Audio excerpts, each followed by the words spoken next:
¿Qué tal? Muy buenos días, bienvenidos a su programa Voces en Directo.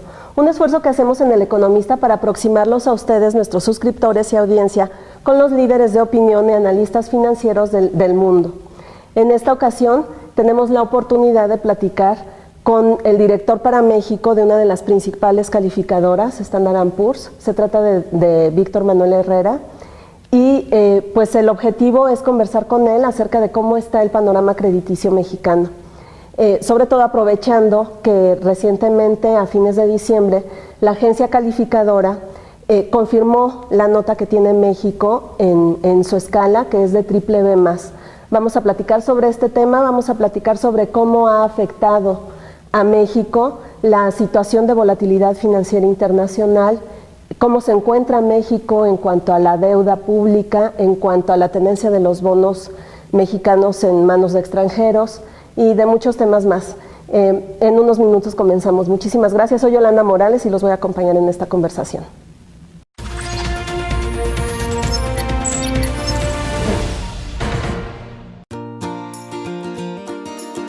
Horlogy es una revista dinámica con pasión por la alta relojería y el mundo que la rodea. Expresamos, conocemos y apreciamos los guardatiempos más exclusivos en el entorno para el que fueron creados. Descubre las más recientes tendencias en moda y tecnología, los elementos principales que forman tu personalidad y modo de vida. Descarga la aplicación para iPad y sumérgete en el mundo Horlogy. Entrevistas, conceptos innovadores, vanguardia, recomendaciones, noticias de interés y mucho más. Horlogy, la revista de alta relojería.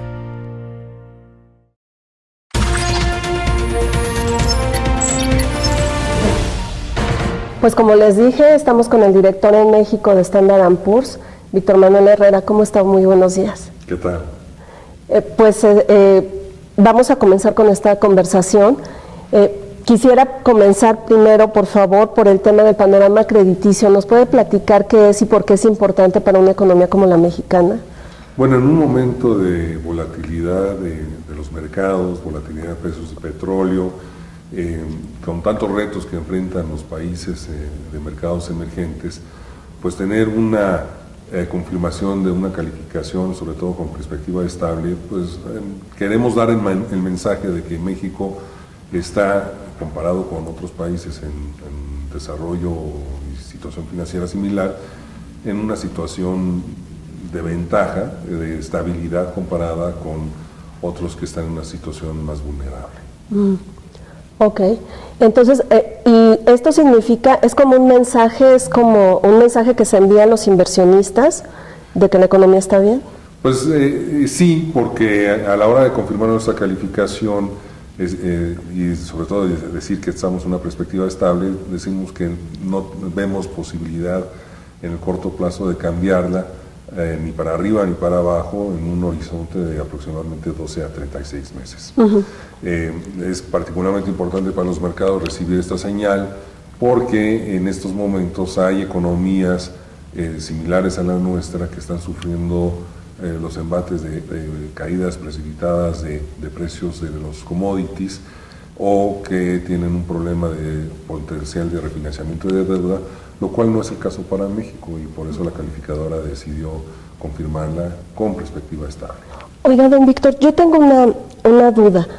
Si teníamos esta misma calificación en el año 2007, previo a la crisis, y ahorita ya tenemos una batería de reformas estructurales que según nos han dicho analistas e inversionistas son las más avanzadas que ha tenido país alguno en los últimos tiempos, ¿por qué tenemos la misma calificación que previo a la crisis? Es muy importante lo que estás apuntando porque si tú lees nuestro análisis detenidamente te vas a dar cuenta que estamos dando la posibilidad de que si esas reformas que se han logrado pasar después de muchas décadas de esfuerzo se logran implementar de una forma efectiva en un plazo relativamente corto, la calificadora pudiera inclusive mejorar su opinión acerca de la calidad crediticia de México. Esto podría ser a través de un alza en la calificación o un cambio en la perspectiva positiva. Y obviamente al confirmarla en estable en este momento estamos diciendo de que todavía tenemos que ver cómo se implementan estas reformas, pero si se logran implementar bien, podríamos entrar en una fase positiva de este ciclo. Ajá. ¿Podemos recordarle a nuestro auditorio en dónde está la calificación de México? Sí, la calificación más baja de grado de inversión, que son las calificaciones más seguras, es de BBB-, países como por ejemplo Rusia está en ese momento con perspectiva negativa, porque Rusia está en una situación muy vulnerable. Luego le sigue la BBB, que por ejemplo podremos poner a Brasil, que está en BBB en este momento, y México está en BBB+. Estamos a un escalón de pasar a las calificaciones de A, que son las que demuestran una solidez crediticia todavía mayor, y donde están otros países emergentes, pero con economías un poco más desarrolladas que la nuestra y con fortaleza financiera mayor. Y uno de nuestros competidores tiene a México precisamente en la calificación equivalente de A-, ¿no? Entonces hay mucha expectativa del mercado de que en algún momento dado otra calificadora pudiera unirse a la primera para incluir a México en el listado de las SAS, que eso vendría a abaratar todavía más la deuda, sobre todo en un momento donde las tasas pueden llegar a subir, y ampliar el universo de inversionistas. Muy bien, pues muy interesante lo que nos está diciendo, sobre todo porque me gustaría poner de relieve para nuestra audiencia que Standard & Poor's es una de las calificadoras, me parece, más estrictas. Fue la primera que le quitó la AAA a Estados Unidos cuando empezó a tener problemas políticos y que le podían degenerar en un riesgo financiero. Y pues la observación que nos está haciendo acerca de México pues me parece muy relevante en este contexto. Si me permite, nos vamos a una pausa y regresamos para seguir platicando con don Víctor Herrera.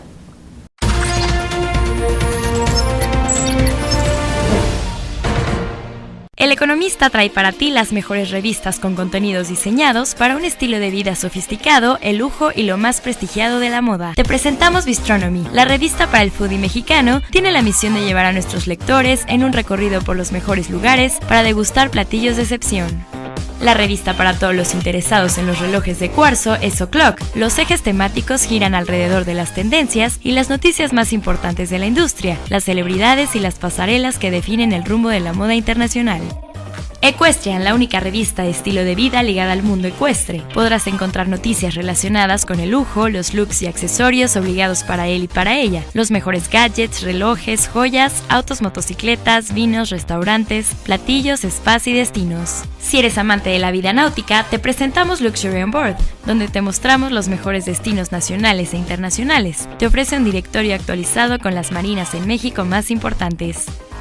Horloger, la revista de alta relojería, te ofrece todos los contenidos relacionados con las grandes novedades presentadas por las marcas, así como un recorrido desde las entrañas por una de las industrias más importantes en el mundo del lujo. Aquí encontrarás los mejores contenidos sobre las grandes ferias de relojería, como Basewall en Basilea, Suiza, el Salón Internacional de Auto Luxury en Ginebra, Suiza, y el Salón Internacional de Alta Relojería en México.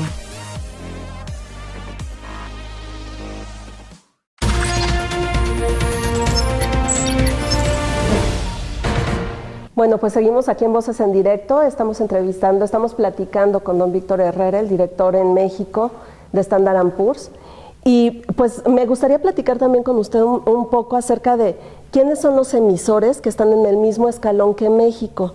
Esto yo creo que nos sirve mucho a la audiencia para saber con quién nos estamos midiendo, quiénes son nuestra principal competencia por los recursos en el mercado, ¿no? Sí. Mira, no hay muchos países que estén en la misma categoría ya con las diferenciales de signos de más y menos. Sí me gustaría irme más por los emisores por categoría, los pares, los que se considerarían del mismo grupo de emisores a los que pertenece México. Estamos hablando de Rusia, que es uno muy importante, es una economía sumamente petrolizada, depende muchísimo de los ingresos provenientes del petróleo, mucho más que nosotros, y que están hoy en una situación bastante delicada, no solamente por la caída tan estrepitosa del precio del petróleo, sino que además está sujeta a sanciones por el caso de Ucrania. Entonces, y tiene muchos vencimientos, no solamente del gobierno, sino también del sector privado en el mediano plazo, y puede llegar a entrar en problemas financieros. Y por eso esa de los emisores, de los países calificados en grado de inversión, es de los más grandes, el más vulnerable en este momento, ¿no? Una economía que es muy afín a la de México, con la cual nos comparan muchos inversionistas, es la de Brasil. Brasil obviamente es una economía más cerrada, y por lo tanto no tiene mucha competitividad en cuanto a manufactura, pero es una economía que tiene muchos recursos naturales. Por tanto, mientras fue la burbuja de los precios de los commodities, se vio fuertemente beneficiada por ese hecho, y ahora que están los precios de estos bienes bajando, y al no tener la defensa de una industria manufacturera competitiva, pues obviamente está entrando en una recesión. Se espera que este año entre en recesión y su deuda continúa creciendo. Entonces está en una perspectiva negativa, pero no está muy lejos de la calificación de México. México estamos en triple B más, te puedo decir, no estamos ni en el centro de las triples Bs, ni tampoco en las As, bajo nuestra distribución de calificaciones. Pero te podría poner el caso, por ejemplo, de Polonia, que es A-, en donde es una economía que también depende mucho de la manufactura, está muy cerca de una gran potencia que es Alemania, y que ha manejado sus finanzas públicas de una manera muy sana, ¿no? Obviamente también tiene sus grandes retos, como economía manufacturera depende mucho del ciclo de la economía alemana, y además es dependiente de la energía que viene de Rusia, ¿no? Entonces puede tener sus propios retos, ¿no? Pero más o menos estamos ubicados en ese grupo de países. Estamos alejados de lo que es Chile. Chile ya está en las dobles Asia, a pesar de ser una economía latina, se comporta más como una economía avanzada de Europa, y ojalá y algún día podamos como país aspirar a tener un nivel de calificación como el de Chile, ¿no? ¿Con las reformas estructurales cree que estamos ya caminando hacia allá o sí, todavía no? Mira, las reformas estructurales fueron un gran primer paso, ¿sí? No fue un reto aprobarlas, fue un reto sacar la legislación secundaria, pero el reto mayor es implementarlas bien. Y así como en todos nuestros negocios, el riesgo de ejecución es el más importante, porque todo se puede quedar en planes, pero no en hechos. Lo importante para México en este momento es poder llegar a una ejecución efectiva y eficiente de estas reformas. Si se logra hacer, entonces vamos a ver cómo poco a poco empieza a fluir más inversión. Pero es bien importante señalar que estas reformas no tienen un impacto inmediato. Te pongo como ejemplo la reforma energética, que a nuestro juicio es la más importante de todas. Si tú quieres traer una de estas grandes inversiones en aguas profundas en el Golfo de México, pues te tienes que poner a pensar que estas plataformas cuestan de 5,000, 6,000 millones de dólares, más 2,000 millones de dólares en inversión. Estas plataformas no se hacen en el continente, se hacen en Asia. Entonces, los primeros indicios de llegada de inversión serían hasta después de 3 o 4 años después de que se aprobaran esas inversiones, ¿sí? Obviamente madura el proyecto y ya tenemos el beneficio total, pero estamos hablando ya de 5 a 10 años. Entonces hay que tener paciencia con este tipo de inversiones, porque son de gran calado, son muy grandes y requieren mucho tiempo para madurar.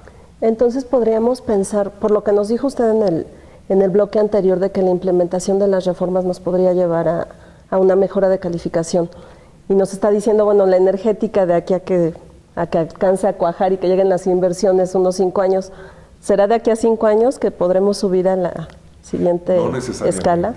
No necesariamente, y te voy a decir por qué tenemos los primeros pasos ya, o los primeros indicios de que quizás las cosas estén marchando por buen camino. AT&T anunció su intención de adquisición de Yusacell, y que quizás también está interesada en Nextel, ¿no? Yo sé que hay críticos que piensan que no es una inversión nueva, que es un reciclado de empresas, pero es la construcción de una nueva infraestructura corporativa que va a hacer frente al gran operador en México, ¿no? Y es el beneficiario de la reforma de telecomunicaciones, que hace apenas unos meses estaba atorada su legislación secundaria. En el momento en que anunciaron esta inversión, que fue, dicho sea de paso, coincidente con todo el escándalo de los estudiantes de Ayotzinapa, se mostró un compromiso de un gran jugador de nivel mundial para entrar a México, no solamente con la inversión de la compra de Iusacell, sino que también quería comprar el Nextel y obviamente hacer las inversiones que estas empresas no pudieron hacer para competir efectivamente contra Telcel. Entonces, estos son pequeñas señales de que estas reformas empiezan a cuajar, que empiezan a dar sus primeros resultados y que si se sigue estimulando este tipo de acciones, pudiéramos entrar a una dinámica muy positiva, ¿no? Entonces, no necesariamente tenemos que esperarnos 5 o 10 años, podemos ver que se empiezan a invitar a estas empresas y que empiezan a ver este atractivo para comprometer inversiones y ahí sí quizás pudiera dar el paso a la calificadora. Pues es un panorama muy alentador el que nos está dando, sobre todo en el contexto de la volatilidad internacional por la caída de los precios del petróleo, de la situación que estamos viviendo en la política monetaria de Estados Unidos por la normalización de las tasas. Pues me parece que tener la observación que nos acaba de dar es muy positivo para nosotros. Sí, mira, es positivo, pero también hay que tomar en cuenta que hay retos, ¿no? Lo que te estaba comentando de Rusia acerca de la caída fuerte de los precios del petróleo también nos afecta a nosotros, no en la misma medida, pero sí nos obliga a tomar medidas precautorias como país para no entrar en una fase de desestabilización de las finanzas públicas. Ok, muy bien, pues si me permite nos vamos a otra pausa, la última ya de esta conversación, y regresamos para platicar sobre el impacto del precio del petróleo en nuestras finanzas públicas. Sí.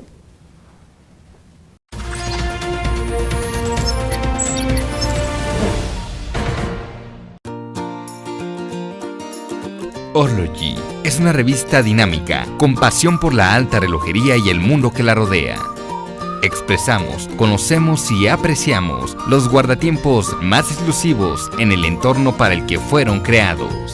Descubre las más recientes tendencias en moda y tecnología, los elementos principales que forman tu personalidad y modo de vida. Descarga la aplicación para iPad y sumérgete en el mundo Orlogy. Entrevistas, conceptos innovadores, vanguardia, recomendaciones, noticias de interés y mucho más. Orlogy, la revista de alta relojería.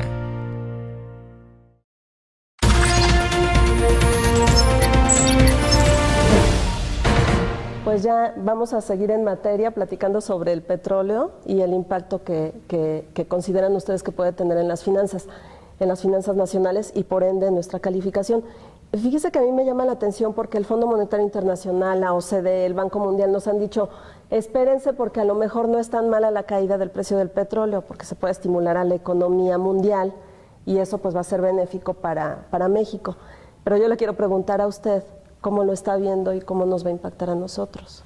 Mira, como país ya no dependemos del petróleo como lo hacíamos en los años 80 o en los años 90. A nivel macro, la verdad es de que somos un país que lo nuestro es la exportación de manufacturas y que la exportación de petróleo ya es una actividad secundaria. Sin embargo, para las finanzas del gobierno federal es muy importante porque todavía una tercera parte del presupuesto se fondea con recursos provenientes del petróleo. Entonces, obviamente un escenario de precios bajos durante un periodo largo tiene un impacto muy negativo en las finanzas públicas y pudiera llegar a detonar recortes presupuestales. Inclusive hoy salió en la prensa que el secretario de Hacienda preveía una situación de ese tipo si se extendía los precios bajos. ¿Qué es lo que pasa? No es la misma situación que teníamos en los 90s, no es la misma situación que teníamos en los 80s, porque si tú recuerdas, hace escasos 2 años, la crítica era que se subsidiaba mucho la gasolina en México. Se ha estado subiendo el precio de la gasolina y como ha bajado en Estados Unidos, que es nuestro mercado de referencia y de ahí la compramos y no la importamos, obviamente ya tenemos un impuesto sobre el precio de la gasolina, ya no es un subsidio. Difícilmente podemos pensar que el gobierno va a bajar el precio de la gasolina conforme lo hace en el mercado internacional, porque ese impuesto adicional compensa la baja de los precios del petróleo y el ingreso que tiene el gobierno de ellos, de una forma parcial, no es total, pero sí ayuda a minorar el golpe. Y no es el único país que tiene gasolina cara a través de impuestos. En Europa te puede costar un litro de gasolina 40 pesos en algunos países, ¿no? Lo que pasa es de que son impuestos gubernamentales que ayudan precisamente a fortalecer las finanzas públicas. Otro problema que tenemos en México es de que de todos los países que calificamos, somos de los que menos cobramos impuestos con respecto al tamaño de nuestra economía. En México, hay que ser honestos, somos muy malos en reconocer nuestros ingresos y pagar impuestos sobre la renta. Por eso somos de los países que menos factura impuestos con respecto a los países calificados, inclusive en nuestro mismo nivel de calificación. Y por eso el gobierno tiene que echar mano de estos otros impuestos para poder solventar sus gastos. Pero ya no es el mismo impacto para las finanzas públicas el que se haya caído el precio del petróleo tan rápido como era hace unos años. Y sí tienen razón, si se reactiva la economía mundial en los próximos 12 meses, podríamos tener beneficios y compensación a través de otros lados de la economía. Oiga, usted tocaba el tema y me parece muy importante de lo que decía el secretario de Hacienda, de que se iría más por un recorte si se cayeran los ingresos. Él no nos precisó en cuándo se daría este recorte. Se supone que este año tenemos el respaldo de las coberturas petroleras. ¿Usted cuándo cree que podría ser? Mira, es muy difícil saber en este momento qué tanto más va a bajar el precio del petróleo. La OPEP estaba mencionando el otro día que podría bajar inclusive a $20. Eso sería una crisis tremenda. No sabemos tampoco por cuánto tiempo podría suceder. Hay gente que habla de meses, hay gente que habla de años. Y la verdad es que tenemos que tener con la conciencia de que si se da el caso, va a tener que haber recortes, ¿no? Lo más probable es que no sea en este año, pero si se mantiene este escenario el año que entra, quizás empiece a ser necesario el año que entra. Y no es algo que debiera asustarnos a nosotros en México. Ya tuvimos precios de petróleo bajos, los tuvimos en 2009, cuando estuvimos vendiendo petróleo a $30, y los tuvimos en 1999, cuando estábamos vendiendo petróleo a $7. Y si tú te acuerdas, en ese momento, la forma en que el gobierno contuvo el déficit presupuestal era difiriendo la obra pública, el gasto gubernamental, pero sobre todo en obra pública. Y eso nos permitió solventar esas etapas de precios realmente bajos. Hoy no solamente tenemos la posibilidad de recortar o de demorar la inversión en obra pública, sino que además México se ha abierto más el esquema de concesiones. Entonces, si el gobierno no tiene la posibilidad de financiar una obra importante, podría permitirle al sector privado que la financiara ya y así no se ocuparía el presupuesto del gobierno federal. Ajá, muy bien. Muy bien, entonces queda abierta la posibilidad a que pudiera ser este año si siguen cayendo y si se mantienen bajos. Es difícil que sea este año. Yo te diría que estamos más expuestos para el 2016. Ok, muy bien. En este contexto de la situación del precio del petróleo, ¿cabría la posibilidad de que ustedes movieran la calificación de México? Mira, algo que nos ha demostrado México como país es que desde principios de los años 90 ha habido un compromiso del gobierno federal, y cuando te digo gobierno federal es no solamente el ejecutivo, sino también el legislativo, de mantener el déficit fiscal lo más bajo posible. Ha habido un compromiso y se ha demostrado en varias ocasiones que el gobierno está dispuesto a tomar las decisiones difíciles de recortar el gasto para no comprometer la estabilidad de las finanzas públicas. Y sentimos que eso nos da bastantes elementos para confiar de que si se llegara a dar el caso en esta ocasión, el gobierno volvería a actuar de esa manera. Entonces, la calificación de México se encuentra bien plantada en el nivel de calificación actual. Muy bien. Don Víctor, quisiera preguntarle sobre la tenencia de bonos en poder de los extranjeros. A fines del año pasado, la Secretaría de Hacienda dio a conocer su plan anual de financiamiento y ellos hacen un análisis sobre este tema y decían, incluso en los periodos de mayor volatilidad, del año, la tenencia de bonos se ha mantenido estable. Ellos hablan de un 37% aproximadamente. Le quisiera preguntar si esto puede ser un factor de vulnerabilidad o no y qué significa que se haya mantenido estable incluso en la volatilidad. Mira, hay que recordar que ese dinero entró a invertirse en valores gubernamentales en pesos precisamente por la estabilidad y la confianza que brindaba México al inversionista. México no es el único país que tiene esa situación. Lo tiene Polonia, lo tiene Hungría, lo tiene Indonesia, Malasia. Quizás Polonia y Hungría lo tienen en una forma más acentuada que México. Y la cosa es de que mientras haya estabilidad en tasas y tipo de cambio, podemos compensar que ese nivel de inversión se mantendrá constante. El problema es que si se entra en un ciclo de pánico de inversionista similar al que tuvimos en el 2009, pudiera darse el caso en donde una cantidad de dinero importante de ese portafolio de inversión saliera. Además, acuérdate que el peso es una de las monedas más transada, más comercializada en el mundo y ofrece una gran liquidez. Entonces, si tienes un problema, si quieres salir, por ejemplo, de tu inversión en Brasil, muchas veces como inversionista liquidas mejor primero la de México para dar liquidez a tu fondo de lo que sale la de Brasil y luego restituyes la de México. Entonces, eso pudiera darnos un periodo de volatilidad muy alto, un periodo de volatilidad que si fuera corto podría ser muy alta la volatilidad, una vez que empiezan a subir las tasas de interés, ¿no? Es un escenario que hay que mantener mucho cuidado en él. Se puede dar, pudiera no darse, pero en el momento en que suban las tasas es posible que haya un ciclo de volatilidad adicional en el mundo. Nuestro peso pudiera verse afectado.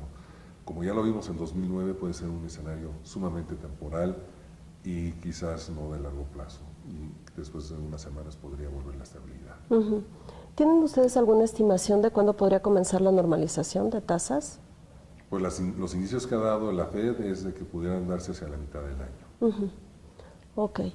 ¿Y en qué contexto es cuando esta normalización? Porque si ya nos están avisando cuándo podría ser, no tendría por qué generar volatilidad, ¿no?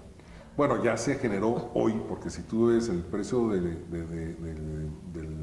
la cotización del peso se ha visto muy afectada, no solamente por los precios del petróleo, sino también con la expectativa de que las tasas se muevan en un plazo no muy lejano, y la combinación puede ser un poco peligrosa, ¿no? Pero podríamos esperar, una vez que suban las tasas, que el tipo de cambio se debilite más de una manera temporal.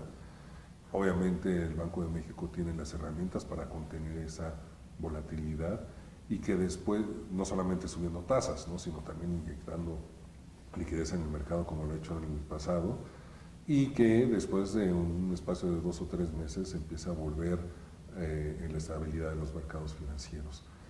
Esto solamente se puede lograr porque México está en una fase positiva en su ciclo económico. Dependemos mucho de Estados Unidos. Cuando Estados Unidos estuvo en recesión sentimos los efectos adversos, pero ahora que Estados Unidos está con un dinamismo industrial mayor, que tiene energía barata, que empieza a ser competitivo en sus manufacturas, México tiene con qué beneficiarse. Y por eso estás viendo tanto crecimiento de las exportaciones mexicanas a Estados Unidos nuevamente, porque la economía de Estados Unidos se está reactivando y ese es un gran factor que los inversionistas tienen presente, que pudiera darnos indicios de que este periodo de volatilidad fuerte puede ser breve.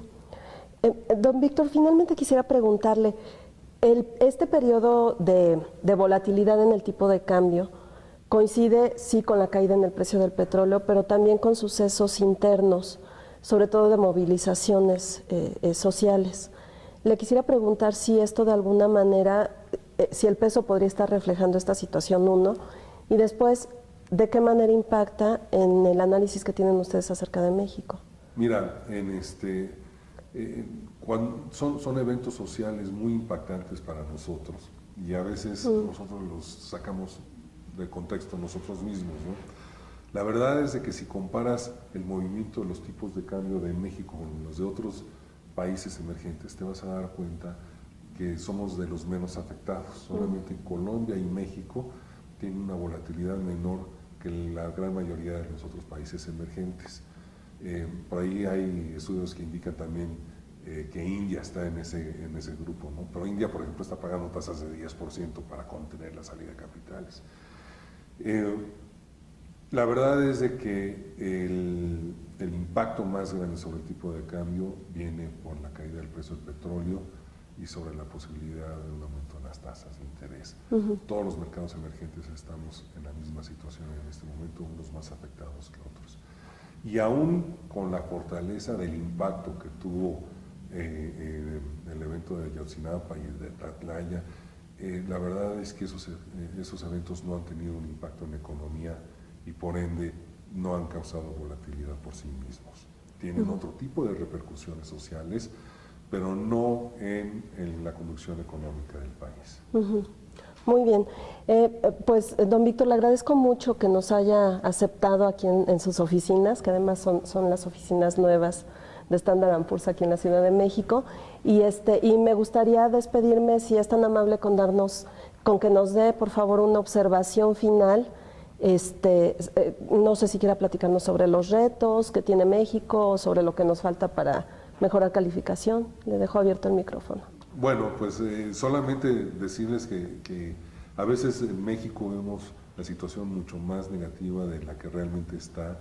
México se ha comportado mucho mejor en los mercados que otros países emergentes. Nuestra labor es comparar el nivel de calidad crediticia de México con la de otros países similares y la situación económica de México hoy día está en un nivel mucho de mayor ventaja que otros países, ¿no? Mucho mejor que Brasil, mucho mejor que Colombia, mucho mejor que India. Entonces, vienen épocas complicadas en el 2015, es posible que en el 2016 también estén un poco difíciles, pero el gobierno mexicano, y cuando digo gobierno no solamente es el Ejecutivo, es también el Congreso, nos han dado muestras de compromiso, la estabilidad y que las medidas que se han tomado en el pasado se pueden volver a dar para evitar un colapso financiero o un debilitamiento de las finanzas públicas. Entonces, yo creo que lo que vamos a tener que hacer en épocas de lluvia es sacar nuestro paraguas, aguantar el temporal y tener confianza en que las acciones van a ser las correctas que las va a tomar el gobierno en su momento.